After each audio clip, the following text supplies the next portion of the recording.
Berlin, April 1945. The city was a hollow shell of its former glory, a graveyard of stone and steel. Streets once alive with music, markets, and conversation were now covered in rubble and ash.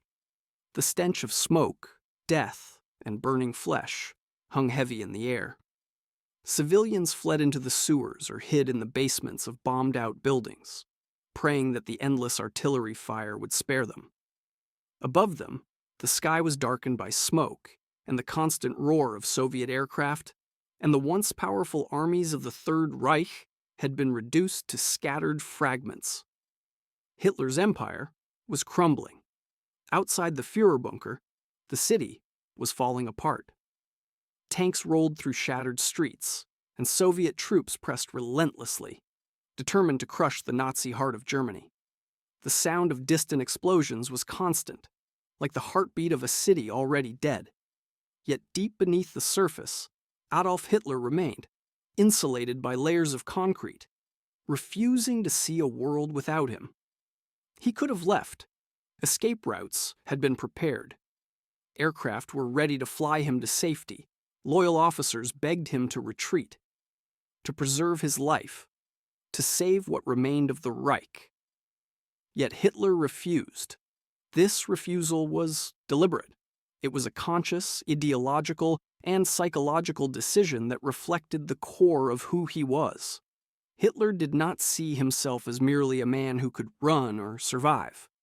He saw himself as a figure of destiny, a godlike symbol intertwined with the fate of Germany itself. For him, surrender was unthinkable. Escape was betrayal, not only of his ideals, but of the myth he had spent decades constructing. The image he wanted for history could not include humiliation or captivity. To retreat was to allow the world to witness his weakness, and weakness, in his mind, was unforgivable. By March 1945, the reality of defeat was undeniable. Berlin was encircled. German cities across the east and west had fallen. Allied forces were closing in on all fronts. Within the bunker, the most senior members of the Nazi hierarchy debated survival strategies, pleading with Hitler to relocate. Himmler, the Reich's most loyal architect of terror, secretly attempted negotiations with the Allies, hoping to save himself and, perhaps, the remnants of Germany. Hermann Göring sent messages proposing he assume leadership of a surviving Reich, and generals begged Hitler to leave Berlin for the Alpine Redoubt, where a last stronghold could be established. Hitler rejected every option. He accused his generals of treachery, condemned them for cowardice, and demanded absolute obedience. To him, any action short of fighting to the last man was dishonorable. His refusal was driven not by rational strategy, but by obsession, ideology, and the fear of ultimate humiliation. He had witnessed the fall of Benito Mussolini, captured and executed, hung upside down in Milan for the world to see, and the image haunted him. Capture would be unbearable. Trial, public shame, mockery, all were intolerable. Death on his own terms was the only acceptable option. Yet even beyond fear, Hitler's choice was shaped by ideology.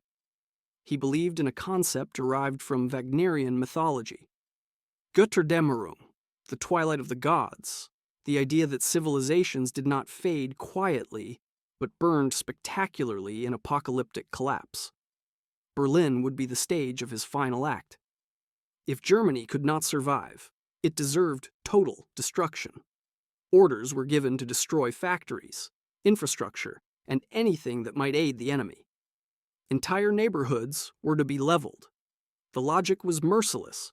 If the Reich could not endure, nothing should remain to benefit its conquerors. Hitler's vision of destruction was personal, ideological, and absolute. Inside the Führerbunker, the reality was brutal and unavoidable. Maps showed units that no longer existed. Radio broadcasts promised reinforcements that were never coming. Officers tried to convey the truth. The war was lost. Yet Hitler clung to illusions of control, obsessed with the minutiae of battle plans that could not be executed. His health deteriorated rapidly. His hands trembled, his voice grew weak. Yet he refused to admit that defeat had already occurred. Every day, the walls of his bunker seemed to close in, every explosion above shaking the reinforced concrete like the pounding of fate itself. And still, he refused to leave. On April 29, 1945, in the bunker's dimly lit corridors, Hitler married Eva Braun. She had remained loyal to him for more than a decade, fully aware of his crimes and fanaticism. Their union was not a celebration, but a final act of personal devotion, a quiet, tragic acknowledgement that the end was near. Their marriage lasted less than 40 hours. Eva Braun could have escaped. She could have fled to safety while the world burned, yet she chose to die with the man she loved. Loyalty, blind and absolute, became a mirror to Hitler's own obsession. On April 30th, 1945, the moment came. As Soviet artillery shook the bunker, tearing through the streets above, Hitler shot himself. Eva Braun consumed cyanide. Their bodies, carried into the Chancellery Garden, were doused with petrol and set alight as Hitler had meticulously ordered. He would not be captured. He would not surrender. He would control the narrative of his own death. His refusal to escape Berlin was more than pride.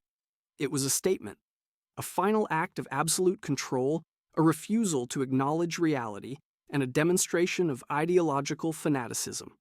Berlin fell within days.